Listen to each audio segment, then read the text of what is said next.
بصي يا ست البنات، تعالي نرمي الموبايلات دي على جنب ونقعد مع بعض شوية. بس قبل ما نبدأ وقبل ما نتكلم سوا مع بعض ونفضفض مع بعض كبنات، اعملي مشروبك المفضل وتعالي نبدأ سوا. يلا بينا يا روحي. بصي يا حبيبتي، تعالي كده اقعدي جنبي شوية. أنا عايزة أكلمك من قلبي، مش كأي كلام وخلاص. أنا عارفة إنك تعبانة وعارفة إنك حاسة إن في حاجة غلط فيكي، أو إنك مش كفاية، وإن الدنيا كلها تقيلة عليكي شوية. بس أنا عايزاكي تسمعيني كويس أول مرة دي، لأن الكلام ده مهم جدا. انتي مش ضعيفة زي ما انتي فاكرة، انتي بس اتعودتي تسمعي صوت اللي جواكي اللي بيقلل منك.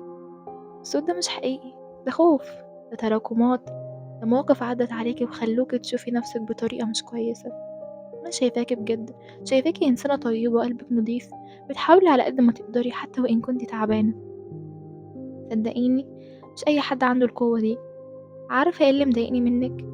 انك بتدي قيمة للناس اللي حواليكي، الا انك تدي قيمة لنفسك، وبتخافي تزعلي حد، وبتخافي تتكلمي، وبتخافي تاخدي حقك.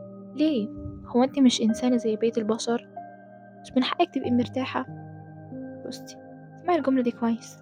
انت تستاهلي تبقي مرتاحة، وتستاهلي تبقي واثقة، وتستاهلي تتحبي زي ما انتي. الدنيا مش ضدك، انتي بس شايفاها كده علشان واقفة لوحدك في وشها. بس انا معاكي، وهفضل معاكي لحد ما تبقي انتي كمان مع نفسك. عايزة منك تبدأي بحاجات صغيرة جدا. يعني ايه؟ يعني لما تعملي اي حاجة صح حتى لو بسيطة قولي انا شاطرة. شجعي نفسك بحاجات، يعني حتى لو حاجات بسيطة جدا لا تذكر، بس هتفرق جدا مع نفسك. ما تحكيش على الكلام ده خالص، هو ده اللي بيبني الثقة واحدة واحدة.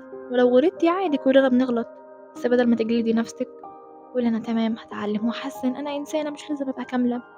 وبلاش تقارني نفسك بحد، لان المقارنة دي اكتر حاجة هتكسرك. كل واحد له طريقته، وانت ليكي طريقتك، مش لازم توصلي زي حد عشان تبقي ناجحة. وخلي بالك من حاجة مهمة جدا، مش كل الناس تستاهل قلبك وطاقتك. في ناس هتيجي تحبطك، وفي ناس هتخليكي تشكي في نفسك. دول مش مقياس ليكي، الناس دول مش شايفينك صح. من النهاردة عايزاكي تختاري نفسك، اختاري نفسك. مش أنانية، ده حقك. اعملي اللي يريحك، قربي من اللي بيقدروكي، ابعدي عن أي حاجة بتكسرك حتى لو بسيطة. كل ما تحسي انك ضعيف تجري اني شايفاك قوية جدا. ولو انتي مش قادرة تصدقي كل ده، صدقيني انا، لحد ما انتي تصدقي نفسك بنفسك. انا فخورة بيكي حتى وان كنت انتي مش شايفة. ليه بجد لما ببص في المراية بنطلع القطط الفطسانة في شكلنا؟ اللي مناخيرها مش عاجباها، واللي شايفة انها رفيعة كفاية، واللي حاسة انها دمها تقيل. ليه بنعمل في نفسنا كده؟ عارفة اكبر غلط بنعمله في حق نفسنا ايه؟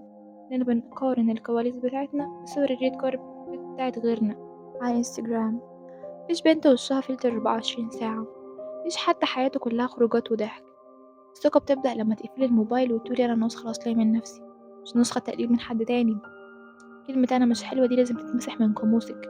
الجمال الحقيقي هو الراحة اللي في ملامحك وانت بتضحكي من كل قلبك. اهتمي بنفسك، دلعي روحك، البسي اللي يريحك انت مش اللي يعجب الناس. تمام؟ لما تحبي شكلك زي ما هو، العالم كله هيشوفك زي القمر. وبلاش تخلي ثقتك بنفسك مربوطة بحد، يعني مش لازم حد يقولك انت حلوة أو لايك على صورة. الناس أذواقهم بتتغير. اختاري اللي يشجعك ويشوف فيك الحلو. الناس اللي بتهز ثقتك بنفسك خدي خطوة لورا واهربي على طول، متقربيش من الناس دي. تستاهلي تكوني وسط ناس بتقدرك. وعايزة اقول لكم يا بنات، يعني السن ده اصلا، وعامة اي فترة في حياتنا بتبقى فيها لخبطة في المشاعر، وزي المرجحة كده، ده الطبيعي. المهم ما تخليش حد يهز صورتك قدام الناس وقدام عينيكي. اهتمي بدراستك ونمي موهبتك، واعرفي ان قيمتك مش في شوية ميك اب ولا براند لبس. قيمتك في عقلك وادبك وروحك الحلوة اللي بتنور في اي مكان بتدخلي فيه. في مفهوم غلط عندنا ان البنت الواثقة في نفسها هي اللي صوتها عالي او بتمشي تتمنظر على الخلق. ابدا، انك تكوني قاعدة وسط البنات ومية بنت وعارفة ان انتي احلى واحدة واشطر واحدة، ومع ذلك انتي راضية عن نفسك وبكيانك، او تثبتي لحد حاجة انتي محتاجة تستني كلمة، ولا محتاجة تستني كلمة انتي حلوة، انتي مصدقة انك حلوة كده كده علشان ربنا اللي خلقك وكافى بيها نعمة. لو انتي عندك صاحبة وكل ما تشوفيها تقولك انت شكلك وحش، انتي فاشلة، مش هتنفعي في حاجة، كده تقطعي علاقتك بيها. فليه بتقبلي تقولي الكلام ده لنفسك طول الليل؟ بجد ليه؟ صوتك الداخلي ده اللي بيبنيكي وبيهدك. لمّا تغلطي قولي لنفسِك معلش أنا المرّة الجاية هابقى أحسن، عاملي نفسِك بحنيّة كإنِّك بتعاملي بنتِك عارفة الفلتر اللي بيخلّي الوش منحوت والعيون ملونة ده مش أنتِ ولا ده هُم برضه، السوشيال ميديا دي عبارة عن فيترينا، محل كل واحد بيعرض أحلى حاجة عنده، لكن ما فيش حد بيصحى من النوم يصوّر نفسه وهو صاحي وشه منفوخ أو بيعيط علشان شال ملحة في الكيميا. الثقة بتبدأ لمّا تعرفي إن الكمال ده كدبة كبيرة، وإن الجمال الحقيقي في اللخبطة اللي فينا، في ضحكتِك اللي من غير ترتيب، وفي شكلِك وأنتِ مركّزة في حاجة بتحبيها.